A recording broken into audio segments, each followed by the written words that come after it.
Hello and most welcome to 1701b. We will today continue the entered path from yesterday in 1701a. And that's a continuation of Edmund Dain's Wittgenstein Mind Reading and Perception.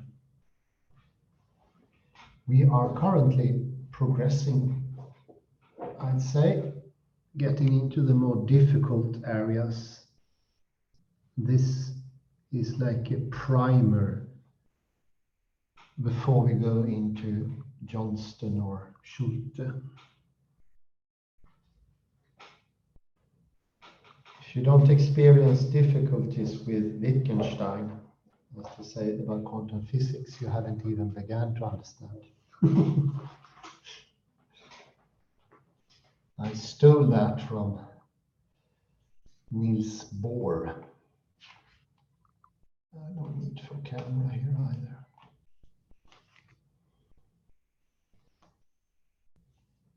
And we mentioned last time that there is no underlying tendency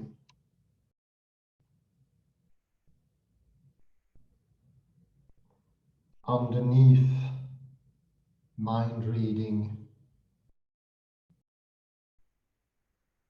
so we can sort of ask, how do you mind read, or in what way do you mind read? No, that would be committing a sort of empirical error,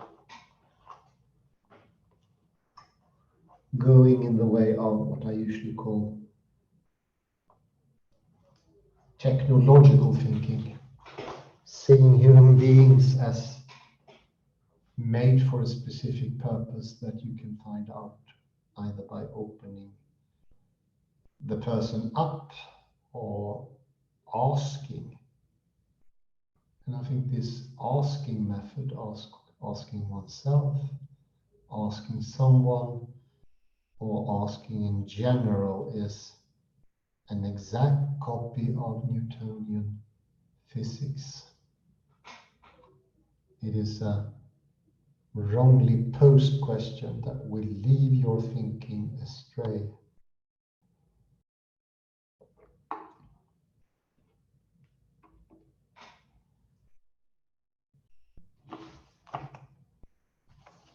It is about following the grammar of mind reading. And as I said last time, the grammar is how things work. What is the possibility for their movement? Similar to how could I use a walking stick? I can point with it, I can hit an attacking hound, so forth. But I can't use it to explain mathematical concepts other than electric ones, possibly. So these misunderstandings that Wittgenstein sometimes points out are helpers. They are not there to prove a point. No new, it's a bit exaggerated, but one could say that there will be no new ideology evolving from Wittgenstein about how we really see things, so something similar. You will understand, rather it comes natural once the obstacles for understanding are dissolved or seen for what they are, I would say. This is similar to the example of the beetle in the box. Once you really put your mind to it,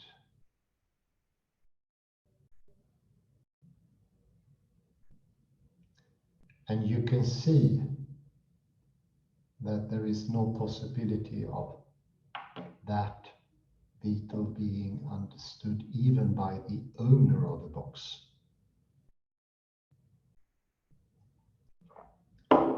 Not even him will understand what's inside the box.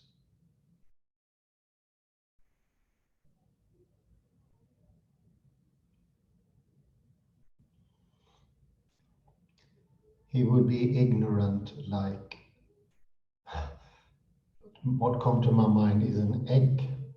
An egg doesn't know anything, but a small chicken has some knowledge of where to find seeds, walk around, take water,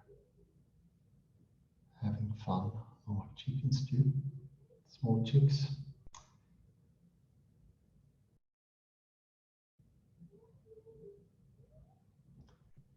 And we go down to where I left off, 1701A. The last, excuse me, one, two, that will be the third site from paragraph 1070, a bit further down.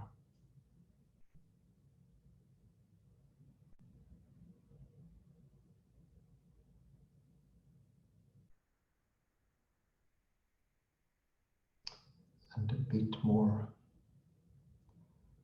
Yes. And this time we can have the text that a bit more up top.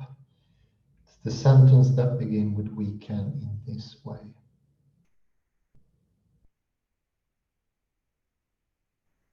Yeah, that's perfect. Thank you very much. Fantastic.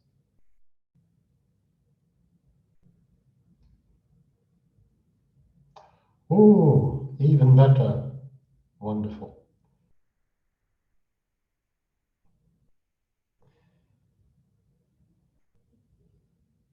We can in this way distinguish between two different concepts of seeing and of what is seen. One focusing on the features or the movements, and one on the expression or emotion.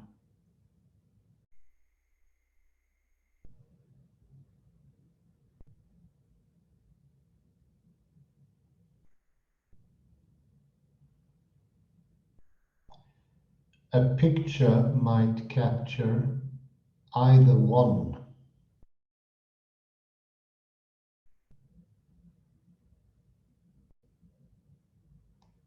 While missing the other.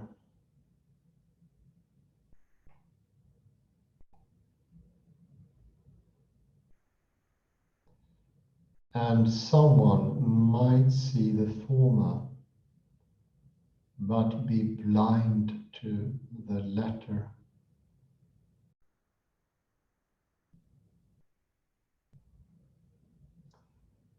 In which case it would not be their eyesight that was at fault. New glasses alone could not help them.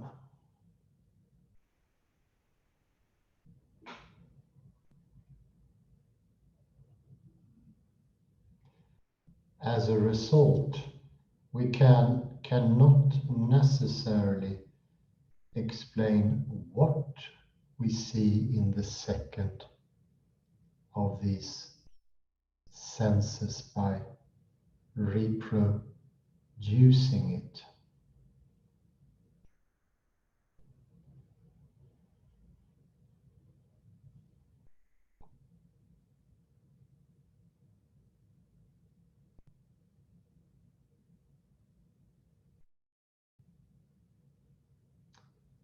someone with good eyesight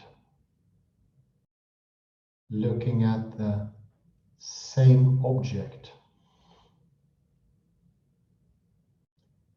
in good light may miss entirely what we see there in this sense.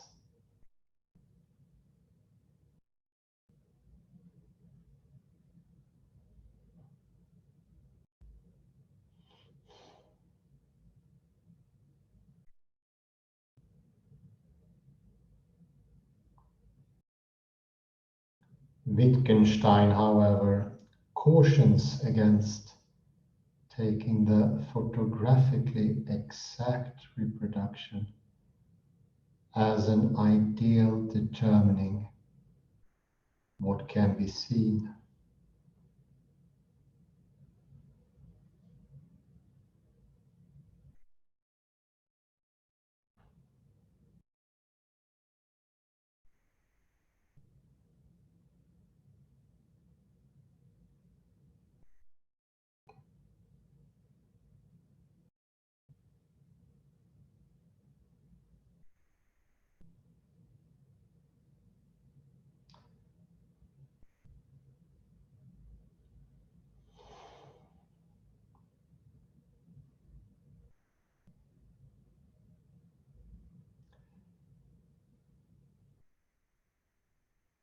But remember the meaning in which we learn to use the word see.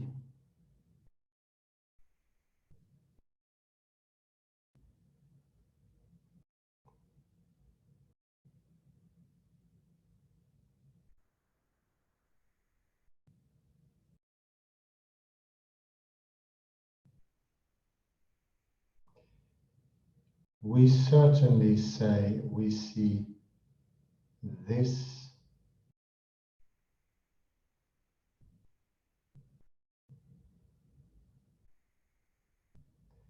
human being, this flower, while our optical picture, the colors and shapes, is continually altering and within the widest limits at that.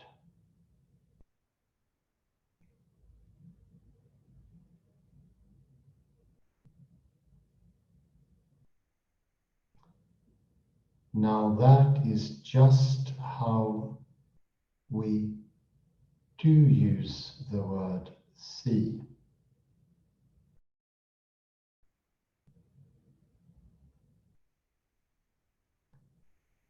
Do not think that you can find a better use for it, a phenomenological one.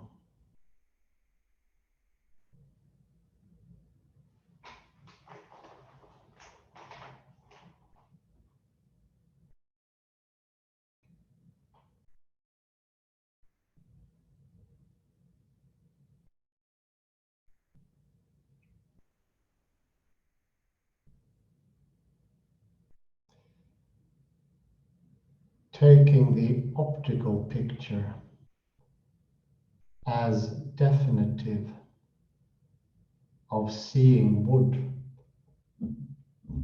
Wittgenstein claims, rule out not only seeing others' thoughts and feelings,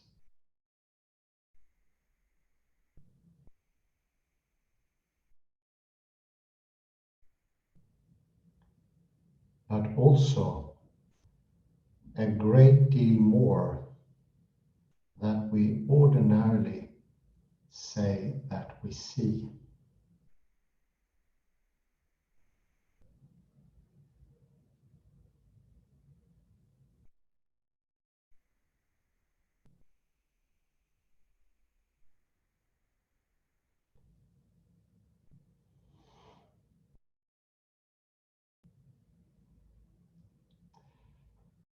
further differences between those two concepts of seeing, Wittgenstein claims, come out in our actions, both in terms of the different comparisons and groupings we will make,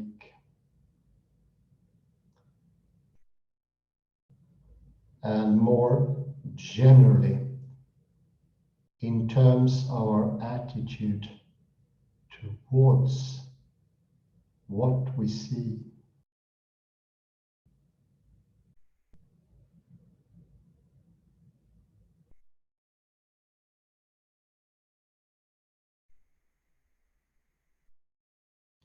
Indeed, I am inclined to ask,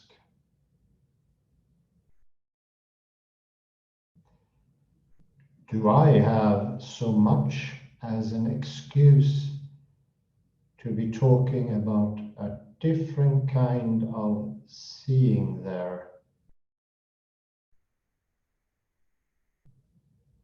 Well, what would indicate that he sees it differently?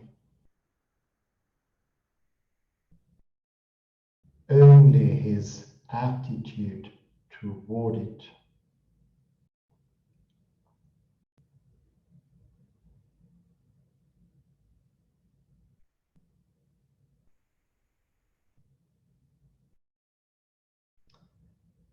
And to be sure, whoever observes differently also sees something different.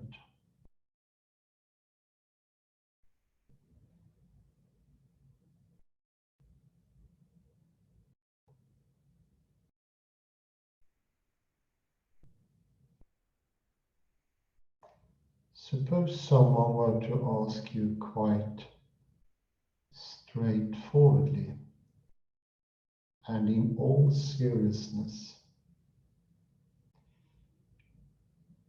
why do you say he sees it differently?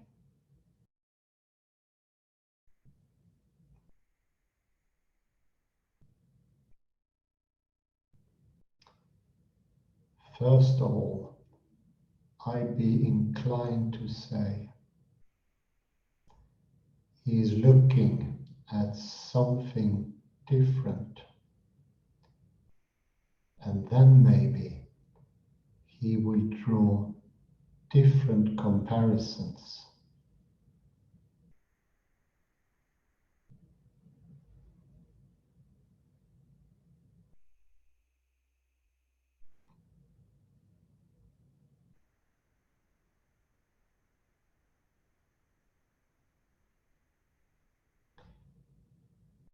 That difference in attitude is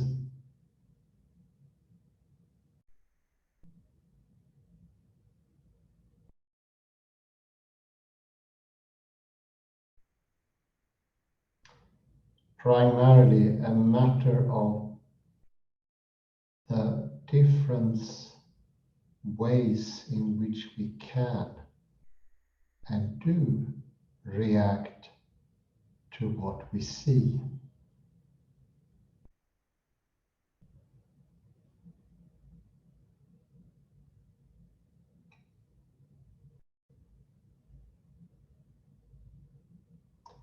Someone who sees the expression on a face will react to and be capable of reacting to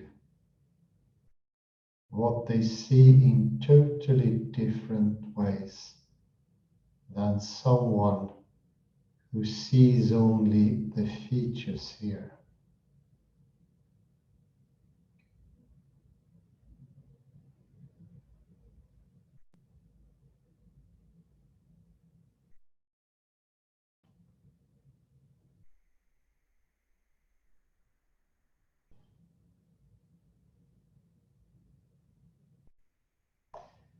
It is this kind of difference Wittgenstein claims, that allows us to say of someone that they see not simply the face, but the expression on it.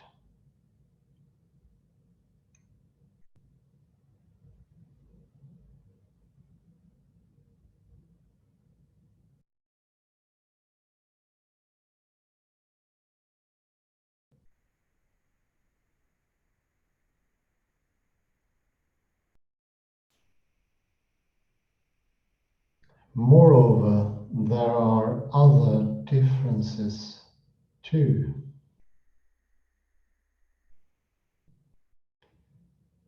Whereas we need no particular knowledge to see a color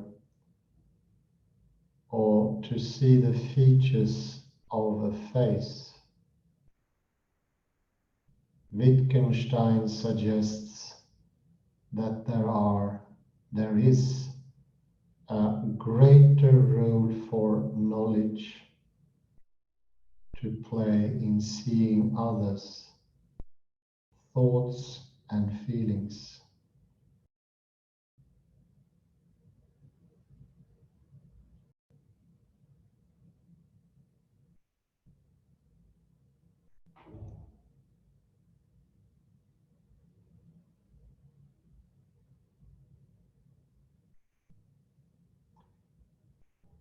We must, for instance, at the very least, know that what we are seeing is an expression and not simply a matter of anatomy.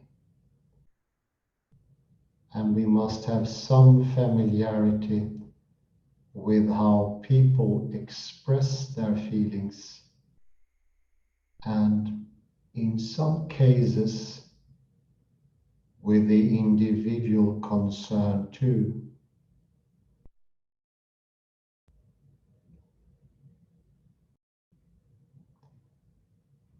In addition, whereas colors are only accessible to one of the senses,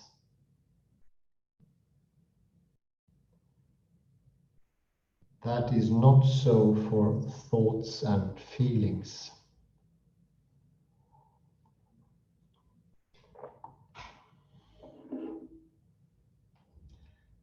I can only see, not hear, red and green.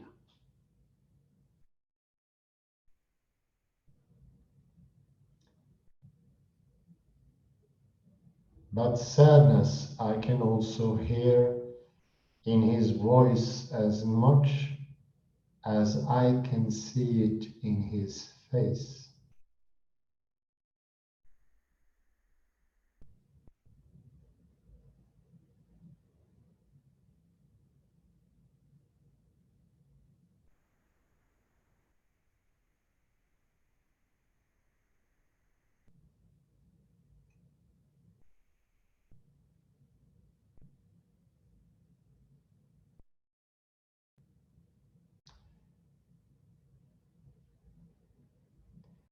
For Wittgenstein, then,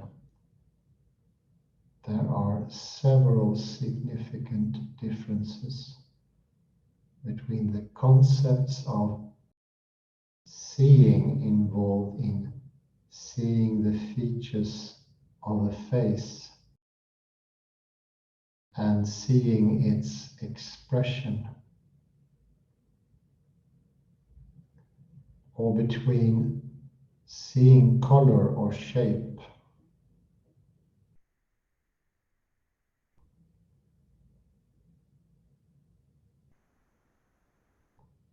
and seeing others' thoughts and feelings.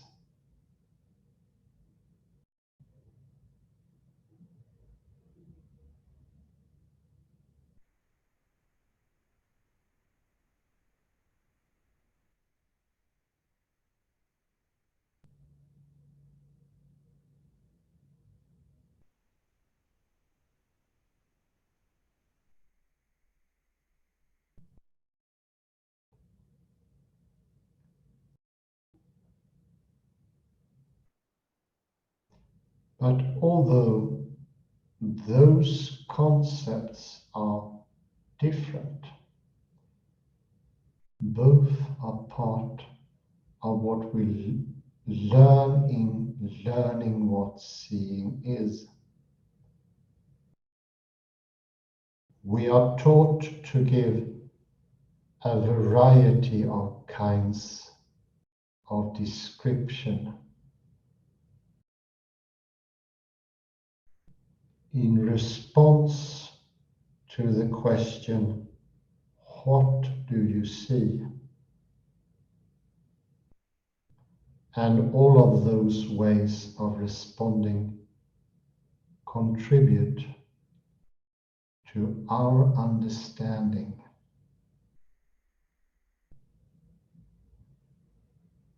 of what seeing is.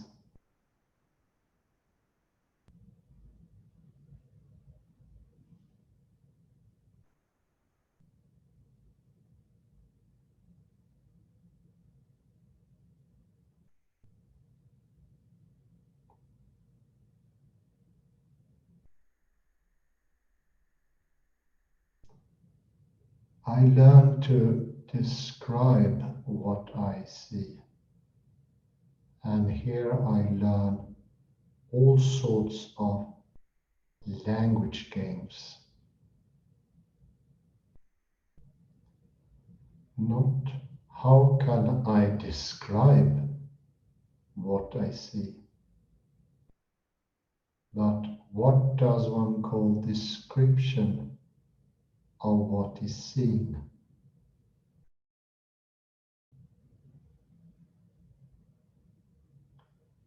And the answer to this question is a great variety of things.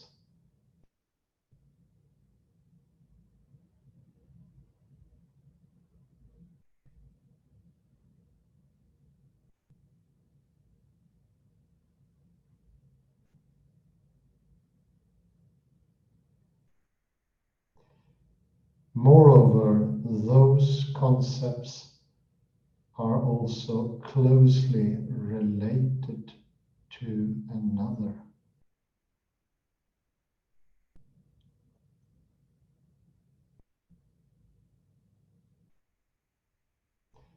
I think this is important. There is no radical break between them, a conceptual shift.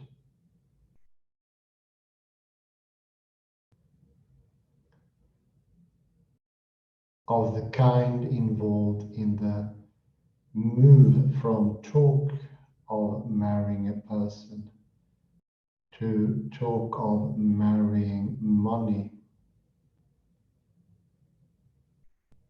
but rather a gradual sloping of the concept C.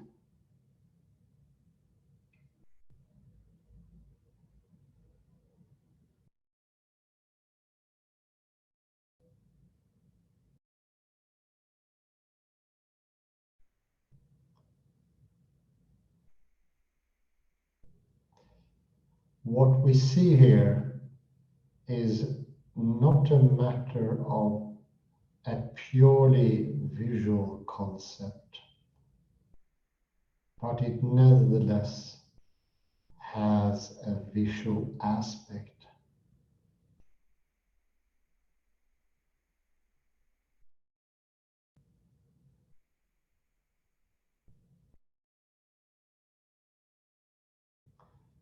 There are certain forms of behavior that are characteristic of particular thoughts or feelings.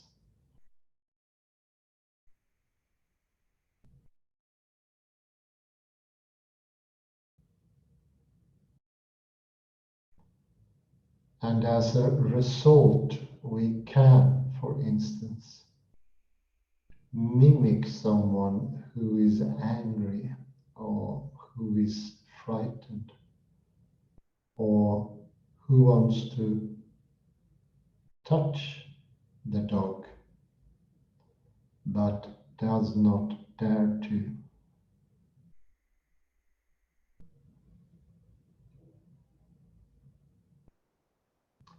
9. The nature of grammatical descriptions.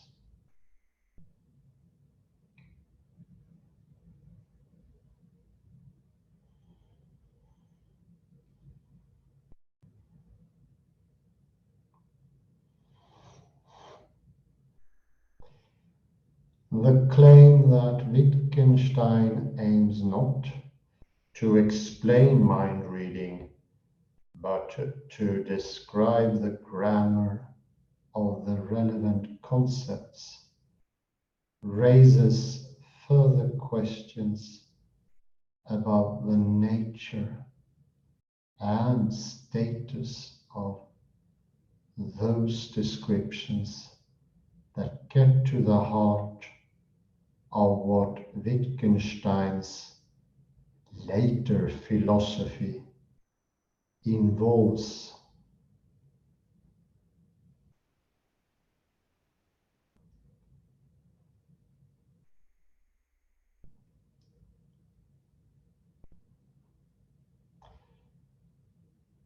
On one common conception defended by Peter Hacker, describing the grammar of our language, involves giving general rules aimed at capturing accurately the norms governing our uses of words.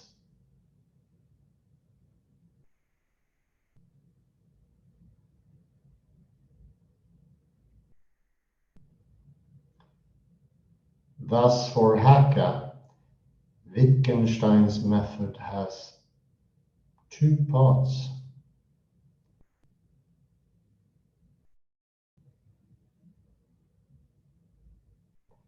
The tabulation of general grammatical rules.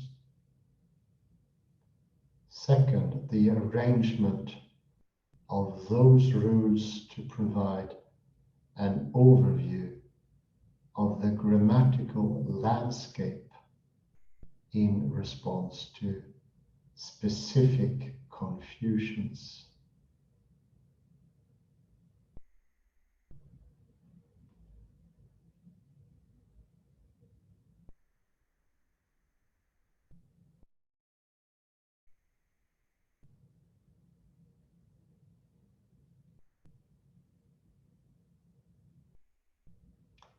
By contrast, Gordon Baker, in his later work,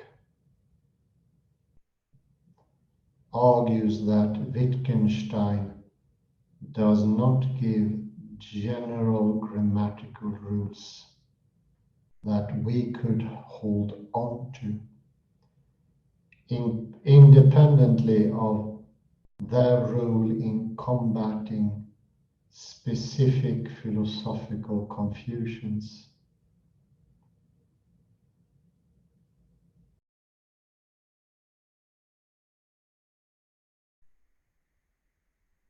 Wittgenstein, Baker claims, does not try to give any general outline of the local geography of our language, or to assemble a dossier of grammatical facts.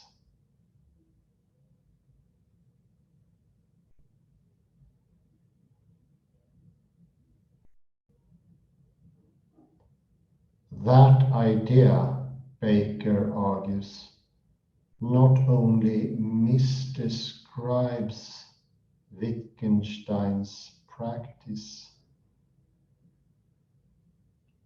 which mostly does not involve giving general rules for the use of words. It also involves a misconception about the type of problem Wittgenstein addresses.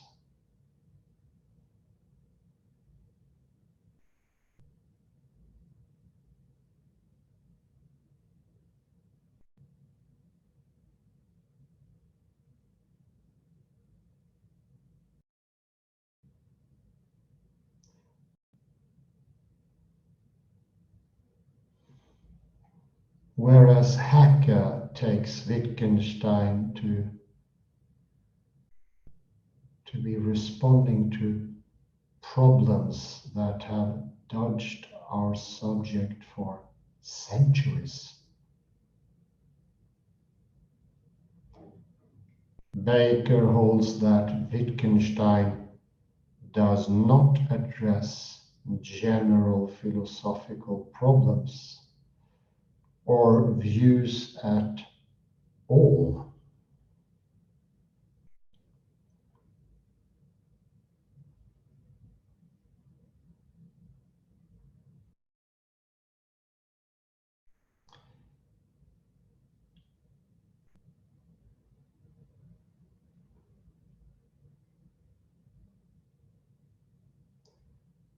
Rather, Wittgenstein addresses problems that are essentially person-relative,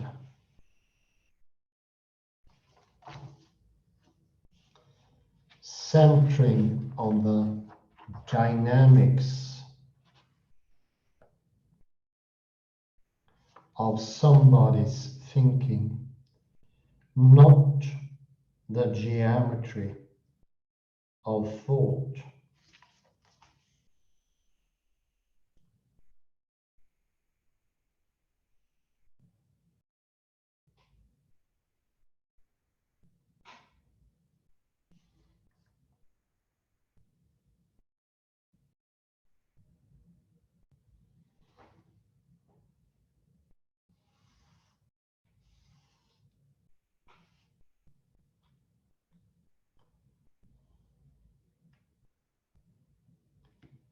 Solving such problems does not involve giving general rules that determine what you can and cannot be thought.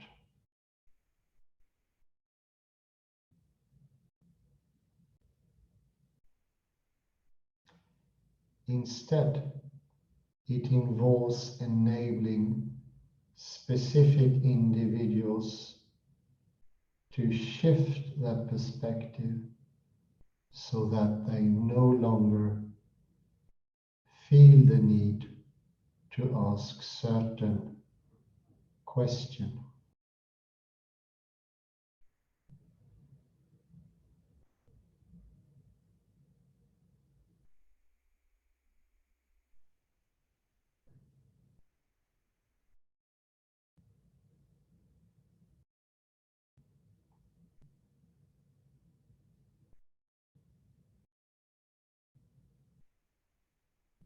Thus, Wittgenstein should be read as making propaganda for different points of view or trying to affect changes in our ways of seeing things or in how we want to see things, but not as giving general rules aimed at accurately capturing the grammar of our language.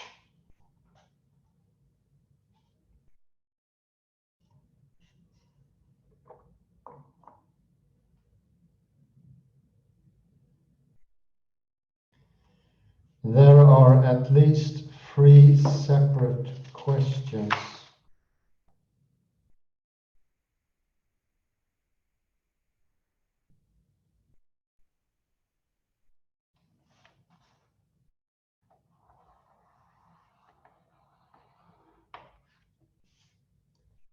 at stake between Baker and Hacker here.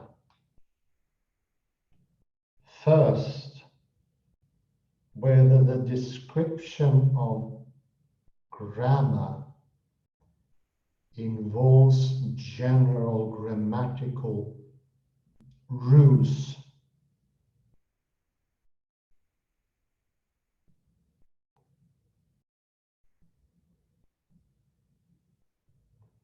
Second, whether the description of grammar issues in something that captures that grammar accurately.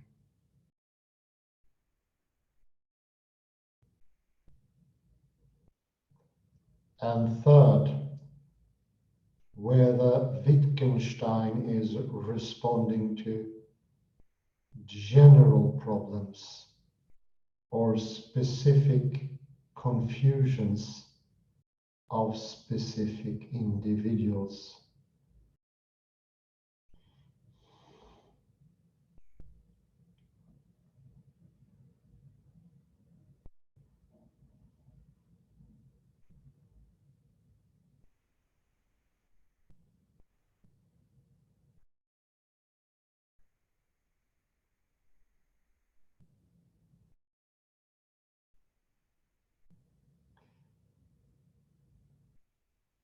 Baker is right to stress the variety involved in Wittgenstein's practice of describing grammar and the minimal role played there by the general rules Hacker takes to be central.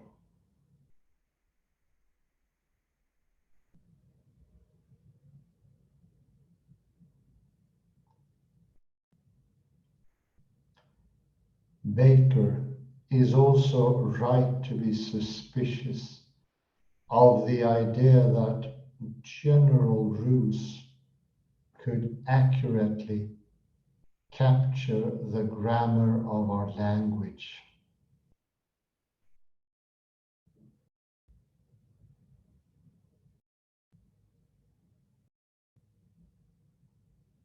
In the Blue Book, for instance, Wittgenstein stresses that, in general, we do not use language according to strict rules. It hasn't been taught to us by means of strict rules either.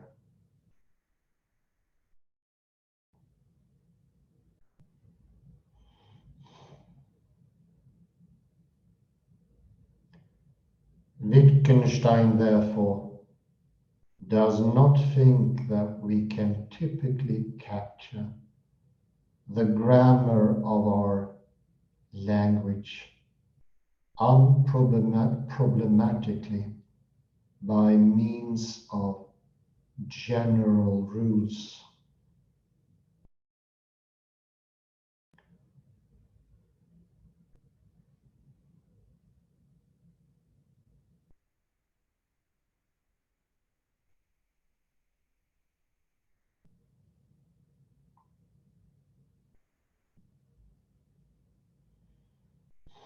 Instead, Wittgenstein compares our language against simpler language games that do proceed according to exact rules.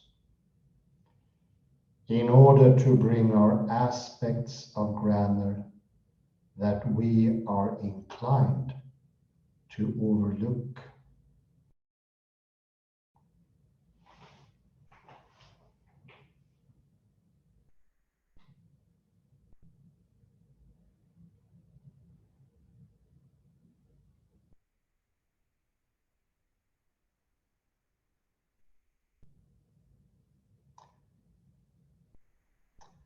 Such comparisons function as correctives in response to specific confusions.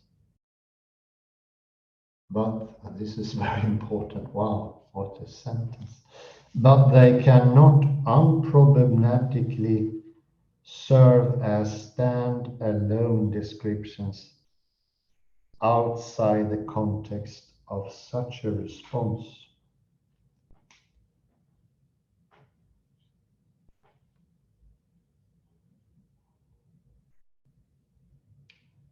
Nevertheless,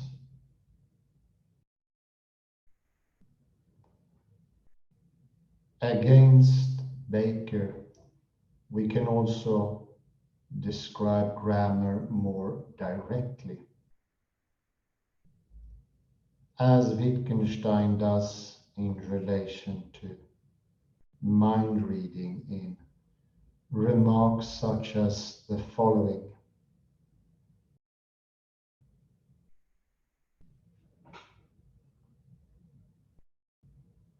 In general, I do not surmise fear in him. I see it.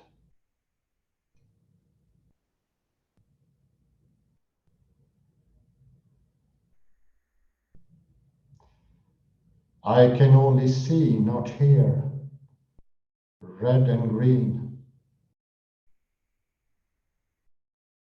But sadness I can also hear in his voice as much as I can see it in his face.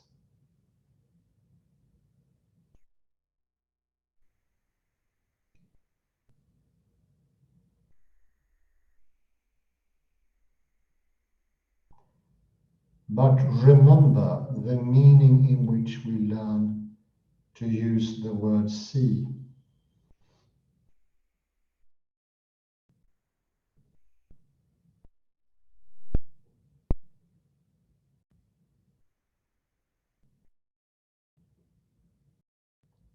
We certainly say we see this human being, this flower, while our optical picture, the colors and shapes, is continually altering within the widest limits at that. Now, that is just how we do use the word see.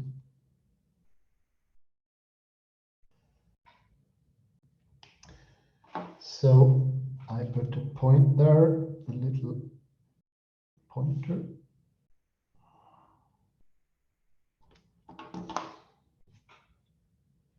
Became rather interesting.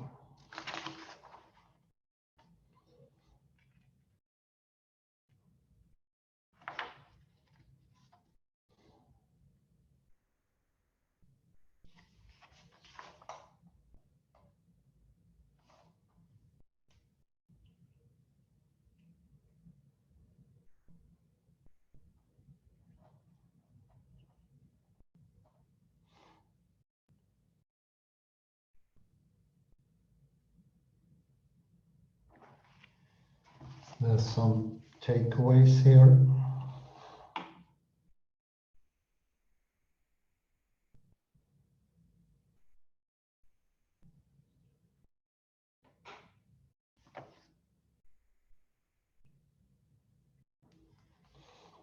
One important thing we find on page 686.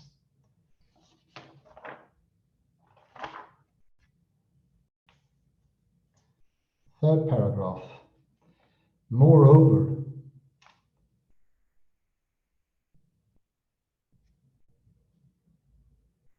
oh wait, sorry, it's the fourth. For Wittgenstein,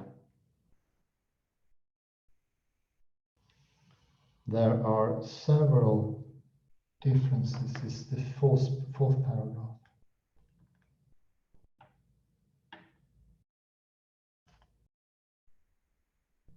For Wittgenstein, then a little bit up there.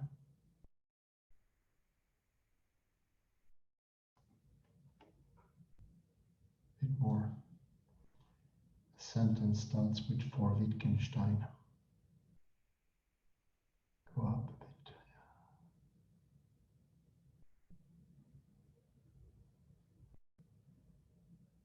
Up.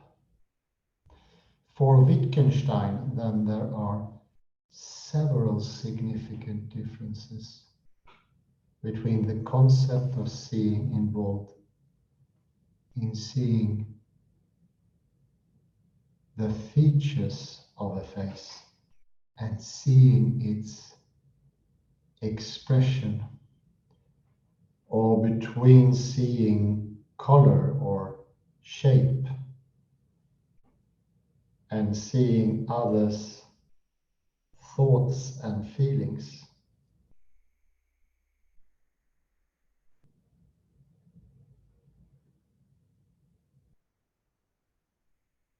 But although those concepts are different, both are part of what we learn in learning what to see is. So one is see as, and the other one we just see.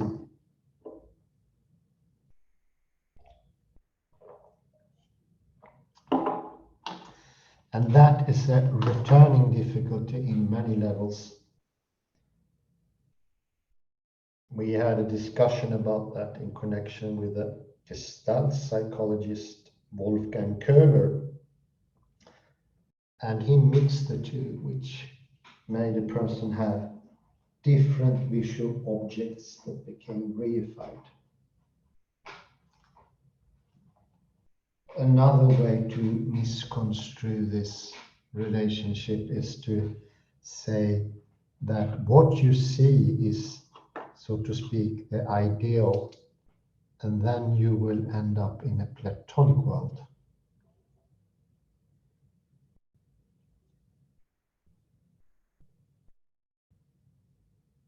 So seeing the expression is different. It's on a gliding scale, I would say, but it's definitely different.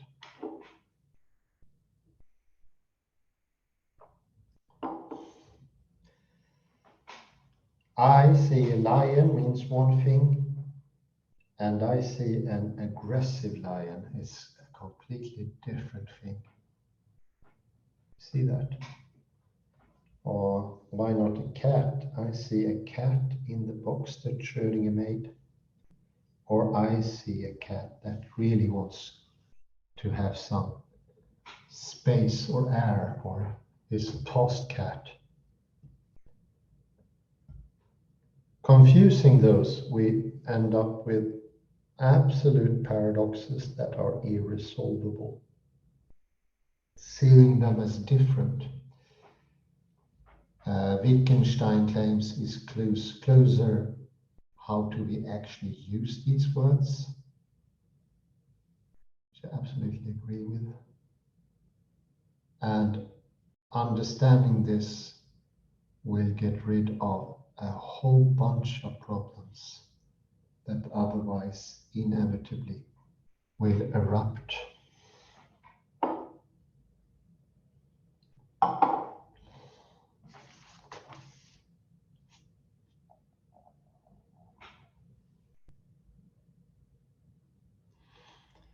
And about hacker here, 687.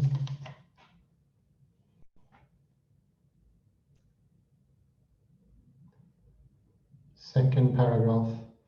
Whereas Hacker takes Wittgenstein to be responding to problems that have dodged our subject for centuries, Baker holds that Wittgenstein does not address general philosophical problems or views at all. Rather, Wittgenstein addresses problems that are essentially person-relative, centering on the dynamics of somebody's thinking and not on the geometry of thoughts. Well, this is an excellent point. I'm definitely in the vicinity of agreeing with Baker here. Hacker was a favorite philosopher when I studied philosophy in the late 90s. But my taste then is different than it is now. And I cannot at all agree with Heidegger. Later on, it's a clarification, and now I'm not just repeating the conclusions of the text, but at sometimes there is a possibility of a grammatical pointing out, at least. You can see that further down in quotes by Wittgenstein.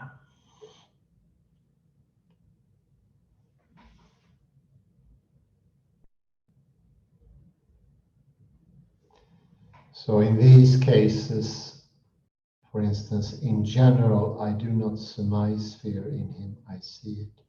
There, the grammar is pointed out in order to help us understand and widening our knowledge, sending us on the right way. So here we have grammatical remarks, and they are quite important, but they are not general. They only fit this case. Also, incredibly helpful.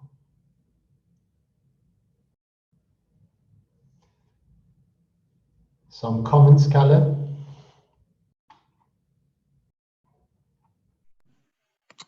Yes. Let's go to previous page 686. So this paragraph here. Those concepts are also closely related to one another. There is not a radical break between them, a conceptual shift of the kind involved in the move from talk of marrying a person to talk of marrying money, but rather a gradual sloping of the concept C. So I think the key word here is shift or a radical break. Shift is perhaps a good word. Yeah, definitely. Or a gradual sloping is perhaps even better.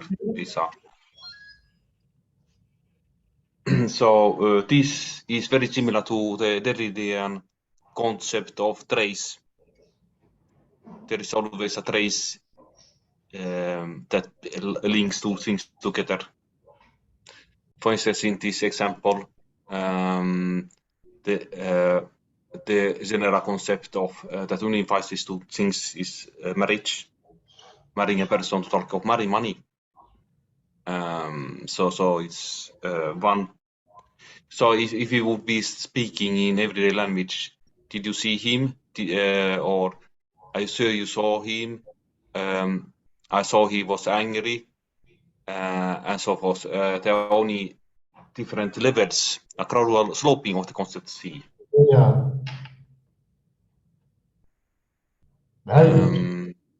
And that you cannot really, it's difficult to include these things in, let's say, in a dictionary.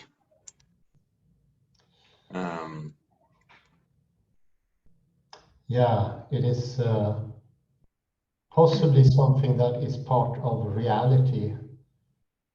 And I think we use it to also a degree, but the degree is telling how much knowledge we have, how skillful we are using these concepts, and the interesting change that becomes, and the disaster if you confuse them, seeing as and see.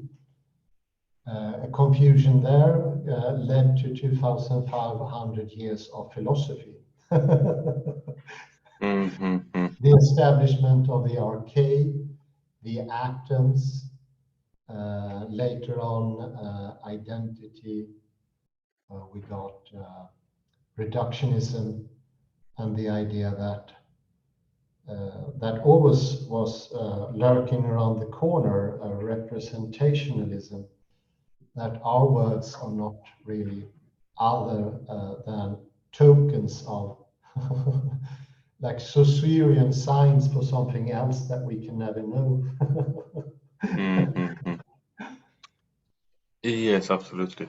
And do you remember last week, Michael Chris published a lecture where he used the concept of a hill you mentioned it. Oh yeah.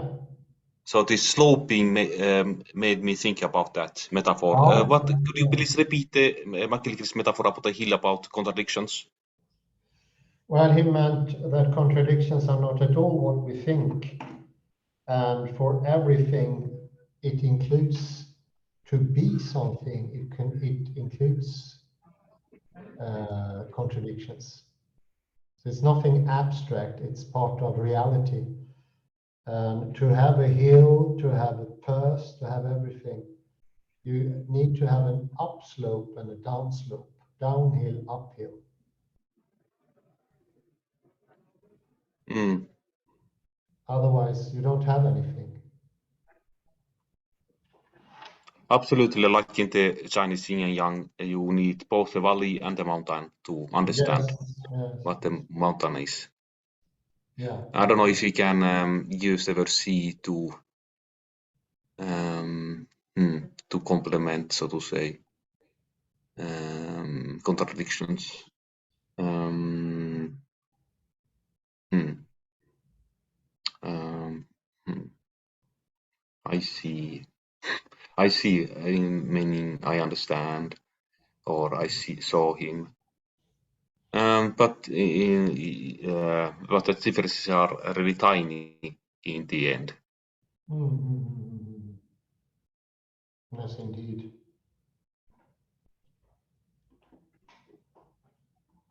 Hmm. Okay, maybe we should call it a lecture, so to speak. What do you say? Yes. Thank you everyone for participating and listening in. We will next time finish off Wittgenstein. I will have a look-see into Baker. Seems compellingly worth a read. There I stop the recording. Bye bye Thank for you. now. Have a pleasant Thank day. you.